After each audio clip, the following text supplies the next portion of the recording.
Hello दोस्तों। तो कैसे हो आप लोग। तो वीडियो का टाइटल देख के तो आप लोग समझ ही गए होंगे कि ये वीडियो आज किस बारे में होने वाला है। तो अब बिना समय बर्बाद किए हुए हम लोग अपने इस प्यारे से वीडियो को शुरू करते हैं। Battle through the heaven's. पता है ये नाम सिर्फ नाम नहीं है। जब मैंने डोंगवा में कदम रखा था ना, तो मेरा पहला डोंगवा यही था। और बाय गॉड बताऊं तो मेरे दिल के सबसे करीब ये डोंगवा था, बैटल थ्रू दी हेवेंस। एक ऐसा समय था जब बैटल थ्रू दी हेवेंस एकदम कमाल का फील होता था। हर वो फाइट, जीवन का ग्रोथ, सब कुछ इतना इंस्पायरिंग लगता था ना कि मैं क्या ही बोलूं। लेकिन अभी कुछ रिसेंट टाइम में ना, जो खास करके प्रोडक्शन क्वालिटी खराब हुआ है, उसके बाद सब कुछ थोड़ा सा अजीब लगने लगा है। और प्रोडक्शन क्वालिटी भी नहीं, उसके अलावा भी कुछ बातें हैं जो मैं as a battle through the heavens fan बात करना चाहूंगा आज आप सबसे। देखो दोस्तों, अधिकतर लोग जो है ना, वो जब डोंगा देखना शुरू करते हैं ना, तो मोस्ट प्रोबेबली उनका पहला डोंगा बैटल थ्रू दी हेवेंस ही होता। अब देखो, जब शुरुआत में हमने बैटल थ्रू दी हेवेंस देखना शुरू किया ना, तो सब कुछ बहुत फ्रेश फ्रेश सा था। एक नया पूरा का पूरा कल्टीवेशन वर्ल्ड से शुरुआत, एक हीरो का स्ट्रगल दिखाया जाता था। दिखाया गया कि जियोन कैसे शुरुआत में कुछ नहीं था, उसका अपना फैमिली उसका साथ छोड़ दिया, अपनी पियोन से उसको छोड़ दी,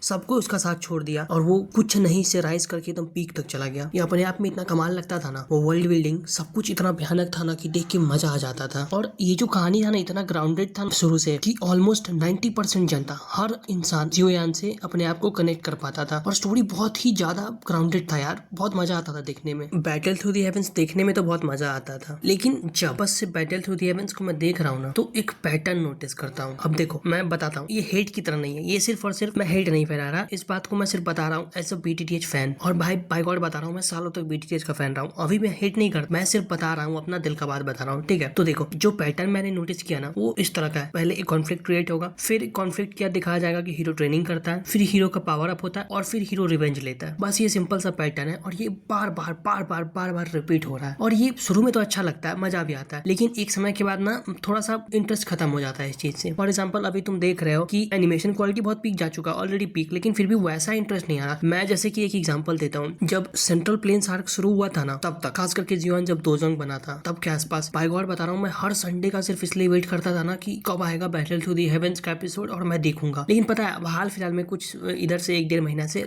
ऐसा लगता ही नहीं कि एपिसोड आया, और उतना मजा नहीं आता, पता नहीं क्यों। अब हो सकता है कि सिर्फ ये मेरा प्रॉब्लम हो या सबके साथ हो रहा हो, मेरे को नहीं पता, लेकिन मैं अपना एज अ पर्सनल फीलिंग बता रहा हूँ। अब दोस्तों देखो, जो तीसरा प्रॉब्लम मैंने गौर किया ना, वो कैरेक्टर डेवलपमेंट है। अभी देखो, जियोयान का अगर हम लोग कैरेक्टर का बात करें तो बहुत स्ट्रॉन्ग, डिटरमाइंड और इजिली ऐसा है ना कि जिसे तुम अपने आप को कनेक्ट कर पाओगे। तुम अपने आप को सिचुएशन में डालो तो तुमको लगेगा कि हाँ भाई, इधर अधिकतर टाइम ऐसा रिएक्ट मैं भी ऐसा ही करता। लेकिन अब जब देखो, बैटल थ्रू दी हेवेंस खराब नहीं है, बिल्कुल भी नहीं, लेकिन जब और तुम डोंका सबको देखो ना, तो थोड़ा सा ऐसा लगता है ना कि जियोयान का जो कैरेक्टर है ना, और सब प्रोटैगनिस्ट के तौर पे बहुत थोड़ा सा मतलब हल्का और ढीला, कमजोर पड़ जाता है। अब ये मैं नहीं कह रहा कि बैटल थ्रू दी हेवेंस खराब है, लेकिन बस बोल रहा हूँ ना कि उतना कॉम्प्लेक्स नहीं है, और उतना उतना मजा नहीं आता देखने में। खास करके जब आप रिपीट दोबारा देखना शुरू करो तो उसका जर्नी बहुत अच्छा है और बहुत ही प्यार से दिखाया गया और बताया गया है, लेकिन उतना डिफरेंटली हिट नहीं करता, आप पता नहीं क्यों। अब देखो, मैं अगली बात करूँ तो बीटीटीएच का जो वर्ल्ड है ना, है तो बहुत बढ़िया और बहुत अच्छे से डिजाइन किया हुआ है, लेकिन उतना मतलब डर फील नहीं होता। अब जैसे देखो, जियोन गलती करता है, लेकिन उस गलती का वो उसको हर्जाना नहीं भरना। अभी और सब जगह जैसे तुम देखो, तुम गलती करोगे और उस एक गलती का मतलब सीधा मौत होता है, लेकिन इस जगह पे, इस डोंगा में खास करके, वो गलती और वैसा स्ट्रेस फील ही नहीं होता है। अब देखो, जिस लेवल के डेंजर की मैं बात कर रहा हूँ ना, वो लास्ट टाइम मेरे को बीटीटीएच में फील हुआ था जब वो मिस्टिक क्लाउड सेक पे गया था 3 ईयर एग्रीमेंट करने। अब वहां पे जो एक्साइटमेंट क्रिएट हुआ था ना कि भाई तू अकेले खड़ा है और तेरे को निकलना है यहाँ से, सब तेरे खिलाफ है, तेरे को बस निकलना है किसी तरह से यहाँ से जिंदा बच के। यालियो का सोल पावर खत्म हो चुका है, तुम्हारे आसपास कोई नहीं है तुमको बचाने के लिए, और तुम अपने दम पे भाग रहे हो, और तुम जानते हो कि कोई भी तुमको आके मार सकता है, कुछ भी हो सकता है। वो रियल टेंस मोमेंट क्रिएट हुआ था बीटीटीएच में, जब मेरे को बाय गॉड लगा था कि मजा आ गया था देख के, जहाँ पे दिखा था वाकई की स्ट्रगल कर रहा है हीरो, थका हुआ है फिर भी भाग रहा है, भागना ऑप्शन ही नहीं है तुम्हारे पास, भागना ही पड़ेगा। वो पीक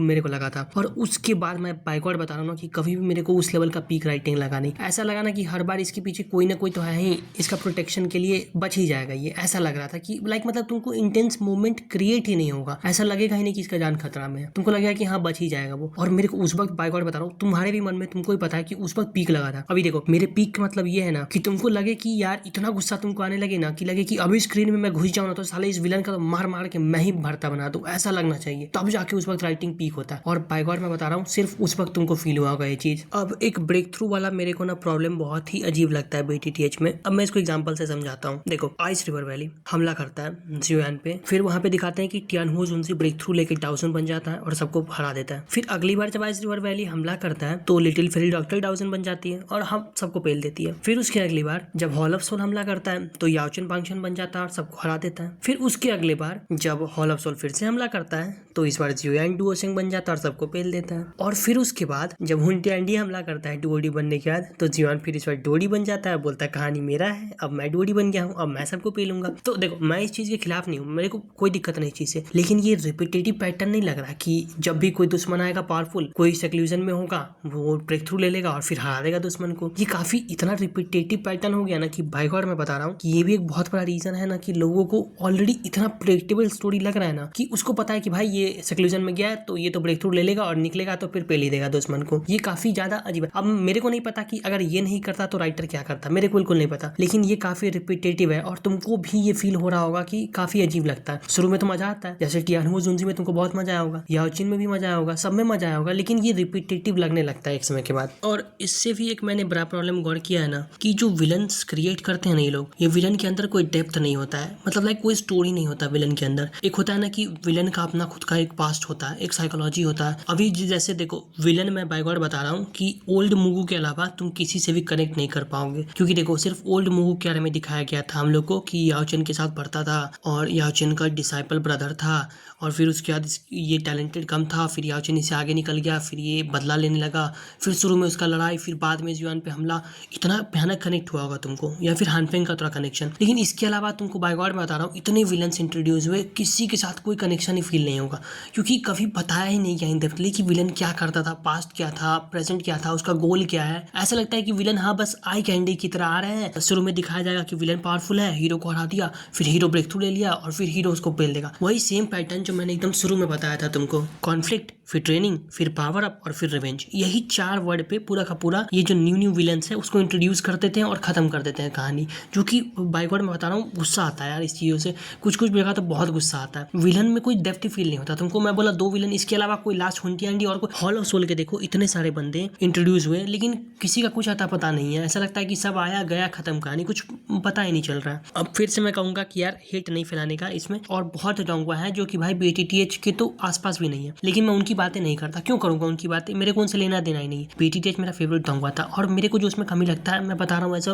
कंस्ट्रक्टिव क्रिटिसिज्म के तौर पे मैं बता रहा हूँ, ठीक है। BTTH मेरा फेवरेट डोंगवा था, अभी भी बहुत पसंद है मेरे को, और खास करके इसके कुछ प्रॉब्लम सॉल्व हो जाते तो भाई गॉड यार वहाँ तो बेस्ट डोंगवा बनने का पोटेंशियल लगता था। लेकिन यार क्या ही बोलूँ, अब तो कुछ बोल भी नहीं सकता इसके बारे में। अब दोस्तों देखो इसमें तो कोई शक नहीं कि BTTH एक बहुत अच्छा सीरीज है, और अभी भी मैं कहूँगा कि प्रॉब्लम्स हैं, जरूर है, कोई भी चीज़ परफेक्ट नहीं होता। और ये क्या और डोंगवास हैं, सारे डोंगवास में कुछ ना कुछ प्रॉब्लम्स तो आपको मिल ही जाएंगे, ये तो बेसिक सा बात है, कोई भी चीज़ परफेक्ट नहीं होता है। लेकिन इसके बाद भी अगर मैं कहूँगा कोई डोंगवा देखना शुरू कर रहा है तो उसके लिए आज भी battle through the heaven's perfect choice है। शुरुआत में तो बैटल थ्रू दी हेवेंस ही एकमात्र डोंगवा है जो तुम देख के परफेक्टली कनेक्ट कर पाओगे, और अभी भी मैं कहूँगा कि कोई अगर देखना शुरू कर रहा है तो BTTH ही पहले देखे, सबसे परफेक्ट यही अभी भी है।